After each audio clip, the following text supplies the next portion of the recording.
La réalité est un concept important. C'est ce qui continue d'exister même quand nous n'y croyons pas. C'est ce que nous sommes dans l'impossibilité de nier, même si on en a très envie. Et c'est, surtout, ce que nous partageons. La réalité est toujours un peu inaccessible. Elle échappe aux modèles et aux théories. Mais nous essayons quand même de la comprendre, car il est utile d'anticiper la réalité. Par exemple, quand elle ressemble à une épidémie, à un tsunami ou à un dérèglement climatique. Si nous sommes des militants pour la pensée critique, l'art du doute et la méthode scientifique, c'est parce que ça marche et qu'on peut en espérer des bénéfices collectifs. Et c'est en substance ce qu'est venu nous dire Lawrence Krauss depuis les États-Unis. Avant toute chose, le professeur Krauss est un scientifique avec une très solide carrière dans la recherche et l'enseignement, depuis presque 40 ans. C'est un physicien et cosmologiste reconnu par ses pairs, président de la fondation Origin Project, et il est aussi l'auteur de livres de vulgarisation comme La physique de Star Trek ou A Universe from Nothing. Enfin, il est particulièrement reconnu dans le monde du rationalisme pour sa participation à des débats sur l'existence de Dieu et la religion en général. Défenseur de la raison, on l'a vu par exemple dans le film The Unbelievers, aux côtés de Richard Dawkins, que nous avons interviewé à Oxford en début de cette année 2020. Le 11 septembre, il avait rendez-vous avec Acer Mandax pour une interview. Peut-être avez-vous envie de la regarder.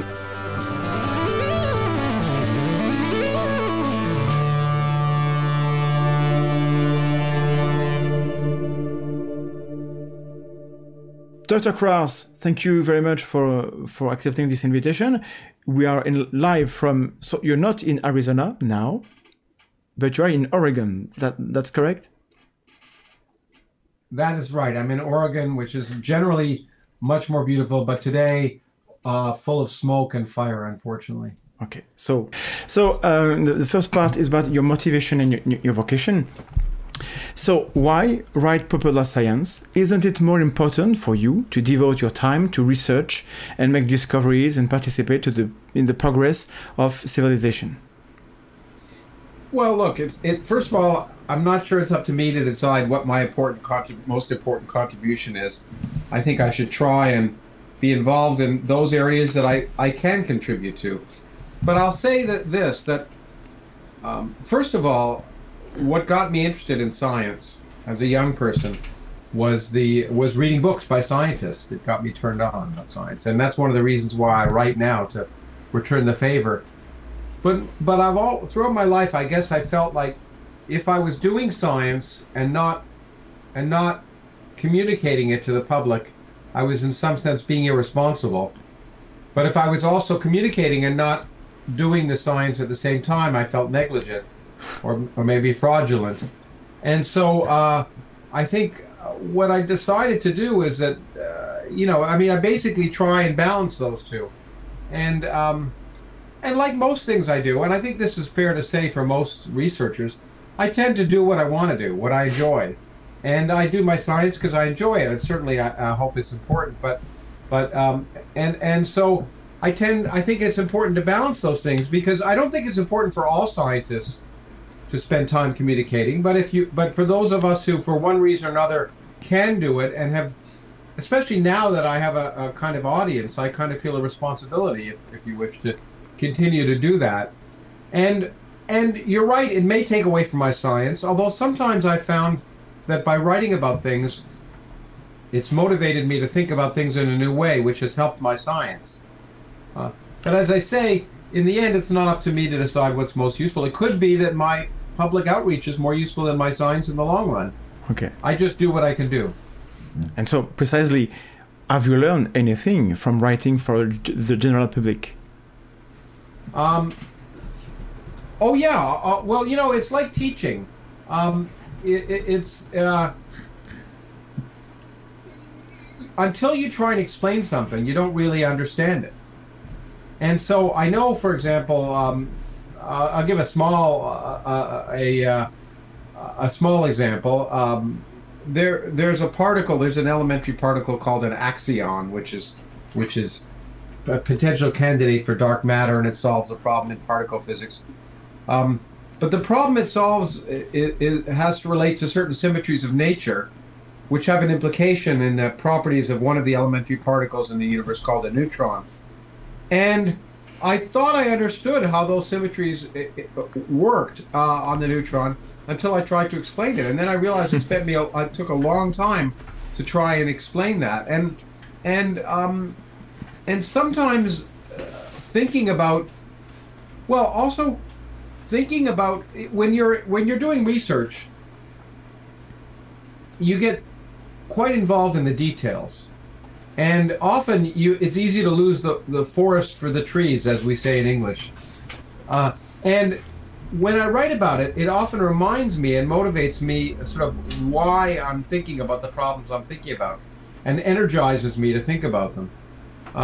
But also, as I say, several times while writing about different aspects of dark matter, it's caused me to think about things that have been related to ultimately research papers I've written on how to detect dark matter. So it doesn't, that's not the reason I communicate, but it has that effect. And I guess the other effect it has is motivating me. I think we all need motivation to work hard. And it's sometimes a nice break from doing research to be able to do something else, but also the excitement I build up when I write, because I'm trying to be excited to get the public excited, helps increase my own excitement to go back and do my own work, if that's understandable. I think it is.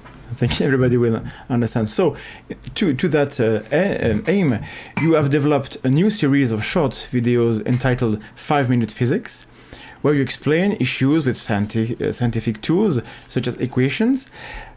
Who is your intended audience? Because the science there can get quite complex.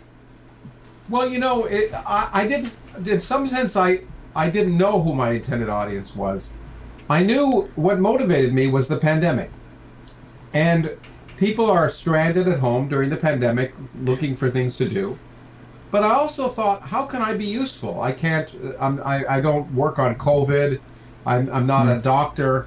But what could I do that might be useful? Well, I might be able to give people who have time on their hands because they're not working, or time on their hands because they're at home, an opportunity to hear things they wouldn't get anywhere else on the internet. Namely, one often hears brief discussions of various aspects of science, but I thought if I could try in a few things to try and talk about certain subjects that in a kind of level of depth that you might not see otherwise, while at the same time making it brief enough so not to intimidate people. I could cover a lot of interesting topics, and I had no plan, I must admit. I started the first day, I thought I'd have some fun, and then people said, I got responses from people saying, could you explain this in a little more detail, and maybe I don't even mind seeing an equation or two. So I thought I'd provide a resource that under normal times might not be so useful or so easily accessible, and then maybe have that for teachers and students also, because that's another thing, because it is true that when I'm reaching out to the public, I don't always expect those things to be adopted in classrooms, although I sometimes realize they are. But a lot of parents are teaching kids at home, a lot of schools are, and so I wanted to provide an additional resource that maybe some teachers and students could have to learn some topics that they might not learn about otherwise. I have one of many of your books here, and I have one question about the physics of Star Trek. I love seeing such a big pile. Okay, all the physics of Star Trek. Okay. So I have a very kind of silly question, but anyway, do Star Trek fans resent you for showing the extreme improbability of teleportation? On the whole, no.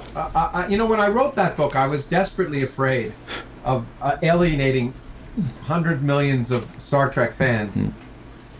And I didn't want to write a book that, first of all, I have a few rules when I write. I don't lie, and I try not to distort the truth. And, sometimes one inadvertently, by using analogies or other things, sometimes doesn't get things right, but not knowingly. But I didn't want to write a book that would say, this won't work, this won't work, this won't work, because that wouldn't be fun for anyone. So I tried to think of how to do it, and what I did was, when something like the teleporter can't work in that sense, I tried to relate it to things in the real world that could work. And so, on the whole, I found the reaction of the Star Trek fans was very positive because they got excited about any relationship between Star Trek and the real world. And of course, it was actually, as I said in the book, it was actually the transporter that got me interested in thinking about about writing the book. Because it began as a joke. But I began to think, well, how would I make a transporter? And then you start thinking of all sorts of fun physics. So you use it as a jumping off point and in a lighthearted way. So I was very happy to see that the reaction has been far more positive than I might have imagined. And the other thing, and this is the point about reaching people, science seems intimidating. Star Trek doesn't. And I've had kids, it's probably the only book of mine where I've had children, young people, 8 years old, contacting me and asking questions because they're interested in Star Trek. So I can use that as a hook to get them interested in the real world, and that's very satisfying. Okay, so the next question is very related to this one. Have you ever thought yourself about writing science fiction? Oh yeah, I get asked about that a lot. Sorry. You know, I've consulted a few times with people who are writing science fiction stories, let me just say that I find science fact much more interesting than science fiction. I used to read a lot of science fiction, so I prefer real science to science fiction. But in fact, I am writing a novel, which I wouldn't call science fiction, but it's fiction involving science. So you know, I think that'll be fun. But hardcore science fiction, I'd rather push the boundaries of the real universe and let the science fiction writers work the other thing. But if I can use science to enhance the story, and by the way, having spent a lot of time now, because of the physics of Star Trek, I've spent a lot of time, I get asked a lot about science fiction, and I've done TV and other things because of it. And I think the thing that is important to realize about science fiction that I learned early on from science fiction writers is that what's really important in science fiction is the fiction, not the science. If it isn't a good story, yes, then the rest doesn't matter. And the science, to the extent it's used, is used to enhance the story. But anyway, someday I'll write that novel. But for the moment, I find the real universe, as I've said, the imagination of the real universe far exceeds the imagination of science fiction writers. It seems very fair for me.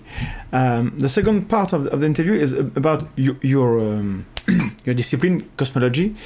And so I have this other book from you, which is named A Universe from Nothing, which is quite a title. And so, why is it so difficult to imagine that the universe could come from nothing? Is it a semantic red herring, a psychological limitation, or more fundamentally, a scientific impossibility? Well, it's certainly not a scientific impossibility. I wouldn't have written the book. But I think it's just very difficult. Look, it's very difficult for us to imagine things that we can't experience directly. That's one of the wonderful things about science. It pushes the boundaries of our imagination by forcing us to confront ideas that we wouldn't deal with otherwise. And the notion of a universe containing 100 billion galaxies, each containing 100 billion stars, arising out of nothing, pushes the limits of credibility. But the fact that science can actually address that problem is remarkable, and that's one of the reasons why I wanted to write the book. I also wanted to use that problem as a hook, once again, a hook to allow me to explain the remarkable developments in cosmology over the last 50 years. But science has changed the definition of nothing. Some people are very upset by that, especially some theologians and philosophers. But because science, you know, and changing the definition isn't a cop-out. It's really called learning, because we now realize that what we might have thought of as nothing before has to be refined. Our notions of nothingness have to change. And the simple example that I use here, and I use in the book, the simplest example is just empty space, which get rid of everything. That's the void of the Bible, if you wish, just empty space. Well, that's not empty in physics. It's full of a boiling, bubbling brew of virtual particles that are popping in and out of existence. And so even though they're not real, emptiness, nothingness is quite complex. And so, and not only that, some of those virtual particles can become real. So the distinction between nothing and something begins to disappear. And so all of that pushes what our comfort zone, but that's what science is about as well. It's in this modern society where people don't like to feel uncomfortable. That's part of learning, is to be uncomfortable, because if you don't push your boundaries, then what's the point? Has the universe been proven to come from nothing? You said in your book that it is maybe possible, but is it proven? No. But I mean, first of all, it's easy to.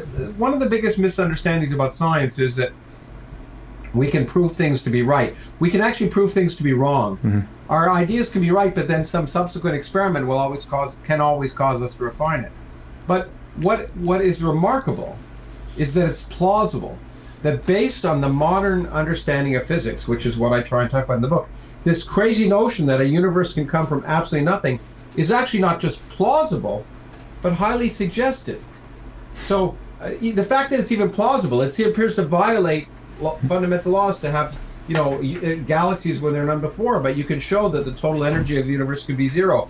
The fact that it's plausible is amazing, but even more amazing is if you tried to imagine what would be the properties of a universe that could be created from nothing by known laws of physics or extrapolations of known laws of physics, the properties of that universe would be precisely the properties of the universe that we observe ourselves living in. That is highly suggestive. And so while we certainly can't prove it, because we don't have laws of physics that allow us to accurately understand the very beginning of our universe. The laws of physics break down, but simple extrapolations make it plausible, and the implications of that are highly suggestive. So it's the most, I guess I'd say it's the most plausible beginning of the universe, far more plausible than some gray-bearded person saying let there be light. Yeah, I'm okay with that, but the question remains: what is nothing then? Can nothing exist without automatically becoming something? Well, it's a good question, and I try and address in the book very carefully what I mean by nothing. First, no space, then first nothing in space, then the absence of space itself, and then maybe even the absence of laws. But the people who always claim, that what amazes me is people say, well, your nothing is not really nothing. And then I really want to ask them, well, what is your definition of nothing? Mm-hmm. And to me, as a scientist, the appropriate definition of nothing is the absence of something. Okay? And something being, you can measure, test, time, space. And so operationally, I don't care about sort of some vague philosophical notion, but operationally, I think it's a reasonable definition of nothing. But the fact that we can't describe it well does not mean it can't exist. For example, some people say, well, how could our universe exist without a cause? How could it spontaneously come into existence? Well, it could be that time itself comes into existence when our universe comes into existence, because after all, space and time are tied together in general relativity. So let's say there was no time before the existence of our universe. Well, if there's no time, then you can't have cause and effect. Causality goes out the window. Now that means that our understanding, which is based on the notions of causality, clearly is insufficient to describe the universe. We'd have to expand our notions, maybe our mathematical notions. We don't have an adequate toolkit to adequately describe that, perhaps. But the universe doesn't exist so we can be happy or so we can understand it. And we may have to confront notions that confound common sense. In fact, we do all the time in quantum mechanics, and we've learned that in science. So if you don't like the definitions of nothing, and I try to be very specific about them, then I'd like you to tell me what your definition of nothing is. And I haven't seen anyone, describe it, except once again in vague philosophical terms that really don't have any operational significance. But the three stages of nothing, just to repeat, that I at least try and discuss in the book. It's first, nothing existing in space, empty space. That's the simplest definition, nothing. Then no universe itself. And in fact, universes can spontaneously pop into existence. That means everything that we see literally didn't exist. Now, did anything else exist? Well, that may be possible, but our universe didn't exist. And so if something else exists, then you might say that's not nothing, and that you're fine to do that. But then the question is, what laws caused our universe to exist? And maybe the laws themselves spontaneously were created when our universe was created. So the real, it seems to me the really important question is not that philosophical notion of whether something else existed before when our universe didn't exist. The operational question that's of interest is, how is it possible for a universe to come into existence? Because that's what really matters. And that's why the other thing that I point out in the book, the why questions are not important. It's the how questions that are really relevant. You are a physicist. Have your fellow physicists colleagues forgiven you for saying, because I saw that in a conference, that the greatest scientific idea was Darwin's? You said that. Okay. I don't think they, physicists have such a superiority complex. Yes. That I don't think that bothered them at all. Because I mean, they have better press than the biologists for whatever reason. I think they viewed it as a very collegial and generous of me. But funny thing is, I've never had a physicist complain about it. Okay. I had biologists who've argued that they think that's not true, but I have never had a physicist. Okay. Let me just interject something, if you don't mind. You can cut it out, but just explain why I thought Darwin was perhaps because someone like Einstein Newton is similar to Darwin, but Darwin not only produced an idea which changed the world, but he spent years doing the observations and experiments that were the basis of the idea. So he did both the observations and the idea. There have been very few scientists, except for perhaps Newton, who came close to that. So anyway, that's my little interjection. Okay. So for this little interlude, I know that you speak French. Do you have a word for the French audience with us now?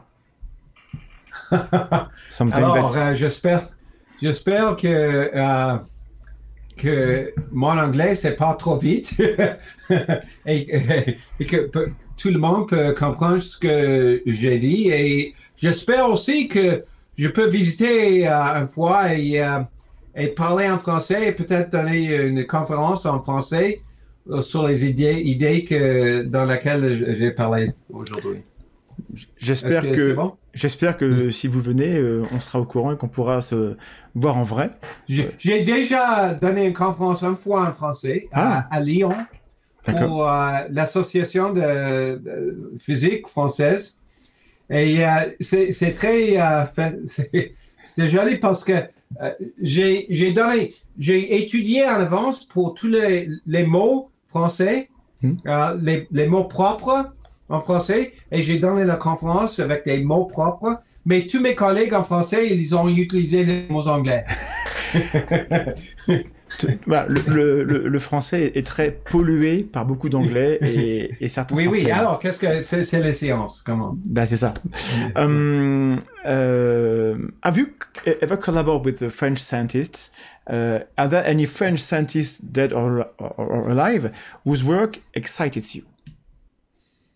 Well, of course there are. I mean, the work of all people around the world. Science is an international collaboration, and people around the world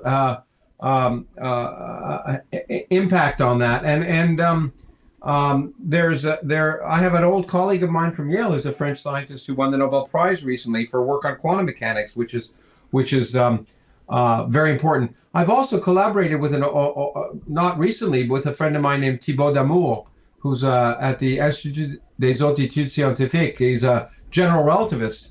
And I had one of the most enjoyable scientific collaborations I've ever had going there. It was only possible in the modern world. It was I would fly into Paris in the morning, go to the Institute in the afternoon, work all day long, and then fly back the next day to teach. But it was fun. So but you know, there are you know, colleague, especially when you consider that the large experiments like the Large Hadron Collider require scientists from all over the world. That's, I think, what people don't realize is that science is really a collaborative enterprise. We imagine it's all done by people like Einstein sitting in a room alone at night, but that's just not the way it's done. It's done by people. I just came, actually, just before this, talking to you, I came from a conference, online, Zoom conference, that was being held in Zurich and around the world from a collaboration, an experimental collaboration I'm a part of. Okay. So you wrote that book about Feynman. I did. And I just have one question. Do you have other scientific heroes besides Richard Feynman, who you wrote this biography? Is there heroism in science in modern days? I have a lot of scientific heroes. I mean, you know, I've learned that heroes is maybe an overstatement. Everyone is human. And I used to have a complex that somehow people were, you know, that my heroes were untouchable. And happily, I've gotten to know many of my heroes, and I've learned that they're human. That doesn't mean they're not heroic in a different sense. Maybe that makes them more heroic. In some sense, I admire almost everyone I work with, including my students. I've often find that they surprise me and produce things that I might not have been able to. But you know, Einstein was clearly a hero, and obviously, you know, not just, you know, the obvious reasons, but the more I got to know of him, and not just his work, but his interest in politics and in explanation, all of that was important. But you know, the list goes on. I have mentors in my, not quite my generation, but my teachers, or who became my colleagues, like Steven Weinberg, who's a remarkable physicist, and Shelley Glashow, both won the Nobel Prize together, both at Harvard when I was there, and became colleagues. Both demonstrate very different aspects. What I love about my scientific heroes, and what I love about science, is it takes all kinds. Students should learn this. They might think, oh, I'm not the best one in my physics class, or I'm not the most powerful mathematician. But I have friends of mine who won the Nobel Prize and other, you know, done other important things, who may not have been anywhere near the best in their class in mathematics, and some of them are playful, and some of them are serious, and some of them only do physics, and some of them do other things. And so I've seen, if you wish, my role models reflected in many different ways. And I, as I said, I've been fortunate enough to collaborate with people who are remarkable. Not just the ones I mentioned. A collaborator I've worked with a lot, Frank Wilczek, who also won the Nobel Prizes. They each energize me and also humble me.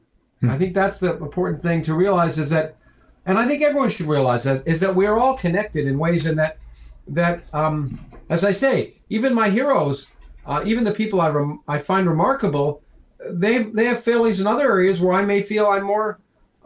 I may be more capable in, or it might be possible to. So I think enjoying this is especially important in the modern times.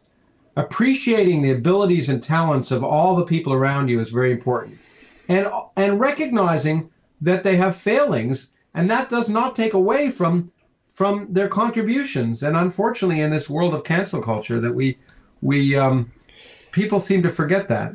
Yes, perfection is difficult to get. It's impossible. Yes, I think so. About science and beliefs, because if I know you, it's because I've viewed your debates about God and so on. So my question is, why militate for atheism? Is it the natural extension of your involvement in the promotion of science? Well, it became a natural extension. Let me say I didn't start out that way in any way, and I still don't like to think I militate in the advance of atheism. I think I provoke, but what happened was I in the United States there was a and still is, but there was a big movement to stop the teaching of evolution, since you have Darwin right behind you, or at least to dilute it with fundamentally religious concepts of intelligent design. And I was very upset about this because I viewed it as an attack on science, because evolution is one of the foundations of modern biology. And I was upset. Well, I was disappointed that in my own state, in the United States, that the biologists weren't speaking up as this effort to change the teaching of science in the high schools and public schools was going on. I had some relatively high profile because of my writing, and so I felt an obligation to speak up to defend science. And then I got involved both locally and nationally in that effort to combat the religious efforts to fight Darwinism. And that naturally, of course, led in some sense to debates about religion and its appropriateness in science. Now, so my effort to attack religion, if you wish, was only directed at those efforts to hurt science whenever it interfered with science. If it didn't interfere with science, I wasn't so concerned. But as I got more involved, and I used to have big debates with my friend Richard Dawkins about this because he was more militant, if you wish. Yes. And as my profile in that debate increased, I began to realize there were much more insidious aspects of religion. And again, another friend of mine, Christopher Hitchens, had an impact on me in that regard too. That I think the most insidious aspect of religion, besides the fact that it's based on, at least the world's organized religions are based on nonsense, based on fairy tales. I don't mind that so much. There's two aspects of religion that are problematic. One, as I don't want to like to keep name dropping, but another friend of mine who is another hero of mine, Noam Chomsky, has said to me he doesn't care what people think, he cares what they do. But the important thing that I've argued with him is that what people think affects what they do. And if everyone was an island, I wouldn't mind people deluding themselves, but they have an impact on their children, on their politics, etc. But the most insidious aspect, which I only came to realize, I think there was a movie made about me and Richard Dawkins called The Unbelievers, yes, and followed us around. And it was nice that was done. But what happened is I got lots of letters and emails from people saying, I'm so happy to see this, because they felt alone. They were in a small town in the south of the United States, and the most insidious aspect of religion is that it made them feel like they were bad people for questioning the existence of God. And that's the worst part, that people will feel bad about themselves for questioning something. And as I say, everything should be open to question. That's now particularly important, not just for religion, but now in our world of political correctness, other things, other things have become their own religion. You can't question lots of ideas. And that's the worst thing, because science, the whole basis of science is saying, let's question things. We'll find out what the answer is, but let's follow the evidence. And so the fact that all these people, not just fundamentalists, but all these people, that religion had monopolized morality and made people feel like they couldn't be good people for questioning the existence of God. And when that happens, that was a disaster. And so I was happy to be able to promote that it's okay to say there's no evidence for God, that it's okay to say these things for two reasons. One, it prompts people to think, hopefully, sometimes it gets them angry, but also it allows other people to see they're not alone, that they're part of a community of people who are rational and questioning. And that was the best part of that movie, is that people saw that there were thousands of people like themselves. And, I think that's part of why religion is so successful. It builds up a sense of community. Yes. And it's important for people who feel they're beyond religion to also have a sense of community. But the final, I'm giving you long answers to your question, but the final thing I'd say is that I used to call myself an atheist. Then I think because of my friend Christopher Hitchens, I started to call myself an anti-theist, because, the God of the Bible is so, you wouldn't even want him to exist if it could. But then I've evolved further to become an apatheist. Okay. Namely, I don't care, because if people seem to think it's a vital question, God and science, it's not vital at all. I've been a scientist for 45 years. I've never heard the word God mentioned in any scientific meeting. It's irrelevant because we only care how the world works, and God is irrelevant to that. Do you think there are bad ways of defending science or freedom of thought? And give us some examples of what we should stop doing. Well, first of all, I think the one thing we should stop doing, and I've tried for a long time now to do this, is to not argue that people who either attack science because of their religious beliefs or something else, we shouldn't argue that they're stupid. They're ignorant. There's a vast difference. You can be quite intelligent and ignorant of certain things that cause you to make bad arguments. So I think we should not preach down as if somehow we have the ultimate wisdom or intelligence. I think we have to treat everyone as as their arguments as if they're coming from. I mean, some people obviously are, but not worth debating. But I think we have to treat the arguments seriously. That's the first thing. The second thing is, I think one has to argue. Well, and scientists try not to do this, but we don't want to give the impression that we have all the answers, because that's the exact opposite of what we should be talking about. We have the good questions. We don't have the answers, and having the questions makes life exciting. And the other thing that we should not give the impression of is that somehow science is more valuable to the human experience than art, music, literature, etc. It is vitally important for various aspects of our society, but for being a human being, it shares, as I try and say, part of my whole effort over the last 30 years has been to connect science and culture. Science shares with culture the most important aspect of culture, which is to force us to view ourselves, have a new perspective of our place in the cosmos. When you see a Picasso painting or listen, to a Mozart symphony or Eric Clapton or whoever you want, it causes you to somehow change your perspective of yourself in a way, even if it's just getting lost in the music. And so those are three things that I think that we should be wary of doing when we talk about how wonderful science is. And by the way, science is not intrinsically wonderful. It's wonderful because it works. I think that's important. If it didn't work, it wouldn't be worth. And by science, I don't mean people. I don't mean some book. I mean the process of science. Open questioning, testing, reevaluation, questioning your own suppositions. That whole process can be employed way beyond science to help us live better lives in so many other ways. I have a personal question, if you don't mind. I know that your brother is a religious man. Is it fair to say that it is harder to convince people, those closest to you? Of course, anyone who's married knows that. But I think,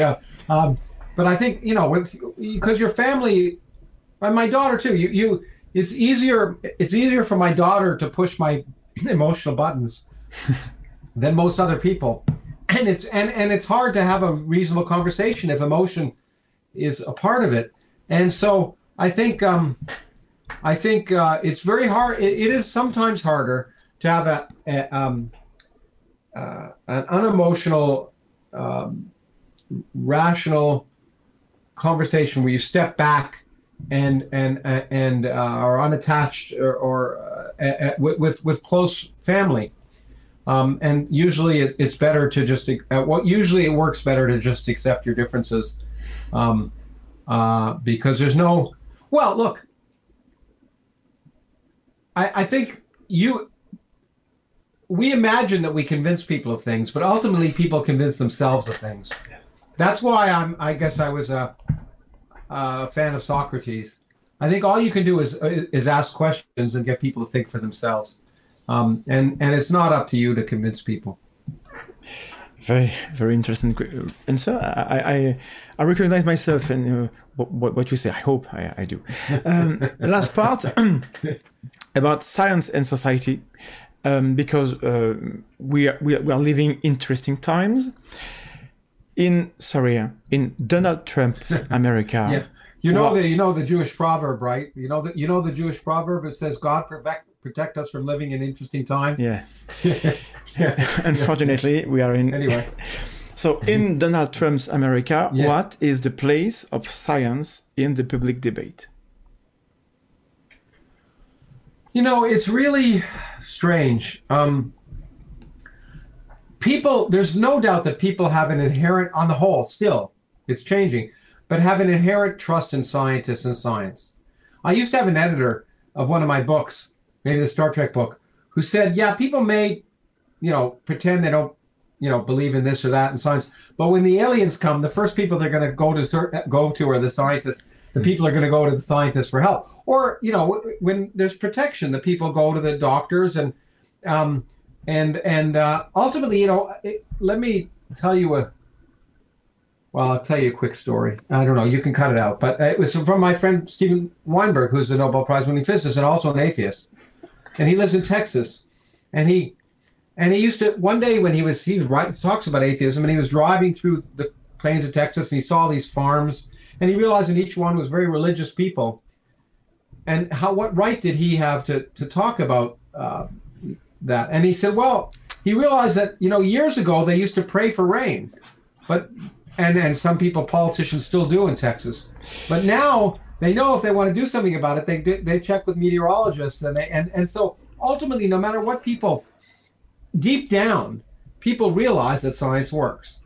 But the problem is that it's, of course, becoming so politicized that this notion of reality is going out the window in not just in the United States but around the world, because people decide they can accept their own realities, they can throw out. It's what religious people do. They throw out the ideas or they throw out the facts they don't like, and just keep the facts they like. We all tend to do this, by the way. Let's make that quite clear. We all tend to make rationalizations. That's why science is so important. Not just the facts of science, because it's the techniques of science that allow us to overcome that natural human tendency. And what we're seeing in my country is that people are saying that science is dangerous, that process of science is dangerous, because it leads to questions that are inconvenient or threatening. And religious people have felt that for a long time, right? Mm-hmm. They've been threatened, some of them. They felt threatened by science. Now, there are a lot of religious people who aren't, but some felt threatened by science. And what's really scary is that in the political arena, people feel threatened by science. Now, many politicians have already, because, of course, politicians are pushing through agendas, and often the facts inconveniently disagree with their agenda, so they often try and minimize the facts. But now, with the effectiveness of the internet, we have the ability to claim that the facts don't even exist. And I think part of the problem, there's so many aspects of the problem, but part of the problem is the way we teach people. We teach people based on the 20th century model of teaching people, which was largely imbuing them with facts. Teaching kids in school a certain number of facts. But my phone has more facts in it than I'll ever know. But it has more falsehoods than I'll ever know as well.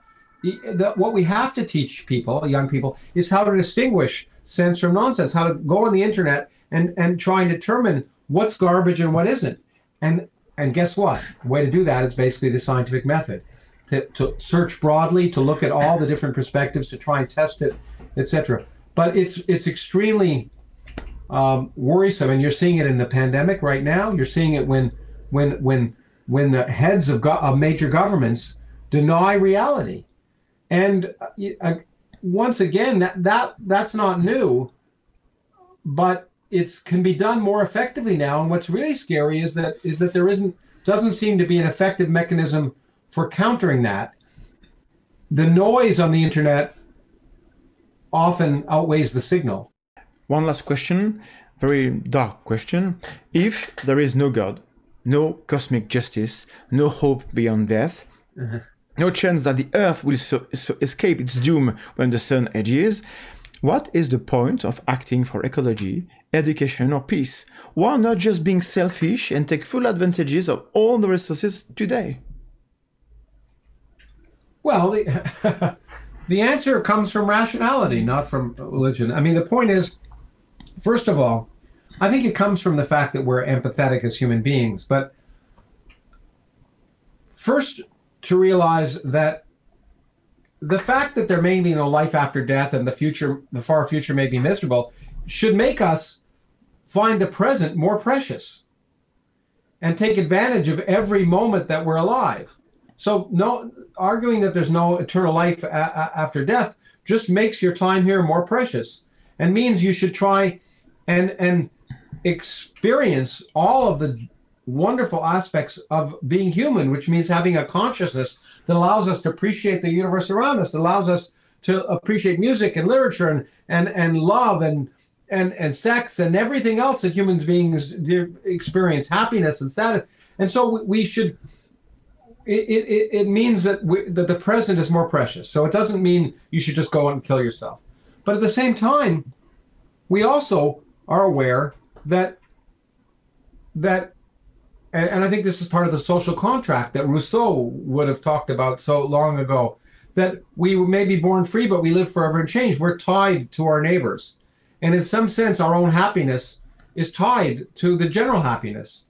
That you can argue, why not kill your neighbor? But then the answer will be, well, then your neighbor could kill you, and then you're in a state of constant siege. And as Rousseau would say, that society made a pact that at some level we would constrain ourselves to optimally allow the greatest happiness for the greatest number. And so there's a selfishness in some sense in being altruistic, because ultimately you're improving the lot for others because you hope, because in some sense, I think you expect that will improve your own lot as well. And the final thing is that we have children. We have this genetic imperative to reproduce. And if the future far future is going to be miserable, what really may matter is whether the future for our children or our grandchildren is going to be worse than the present. And I think the selfish reason for many people to try and make the world a better place is so that the world will be a better place for our children, because it's natural to want your children's lives to be better than your own. Okay. Do you have? We will talk about your latest book that will be published in January, I think. In January, yes. Yes. The part of the interview dealing with the physics of climate change will be available on this YouTube channel in January, when the book comes out in USA and France under the title Comprendre le changement climatique aux éditions HEO.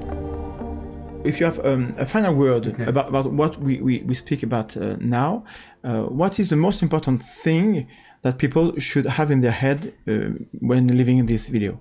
Well, I think what I hope people who leave the video will come away with is two things. First of all, the universe is remarkable. It's so remarkable that you don't need the nonsense. The reality is fascinating enough. First. Secondly, that experiencing the universe in all of its realms is what makes being human worth being human. And that means appreciating the science and the universe, even if you don't master it.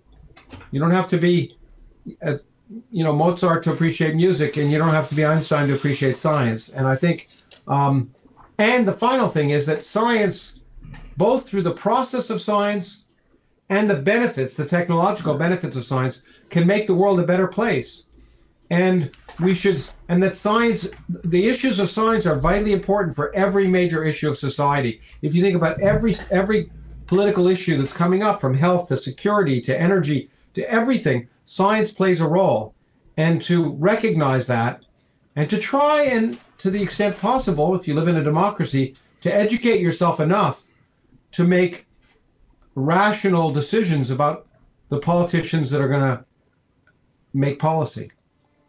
Thank you very much, Dr. Krauss, for this time with us today. Et merci à vous d'avoir regardé cette vidéo. N'hésitez pas à la partager si vous l'avez aimée et de revenir en janvier regarder le bonus de cette interview à propos du livre sur le changement climatique. Vous pouvez soutenir la Tronche Chambier et l'Association pour la science et la transmission de l'esprit critique, l'ASTEC, qui produit ces contenus sur Helloasso, sur Tipeee, sur différentes plateformes d'aide à la création de nos contenus. Merci d'avance et faites attention aux idées que vous acceptez de mettre dans votre tête.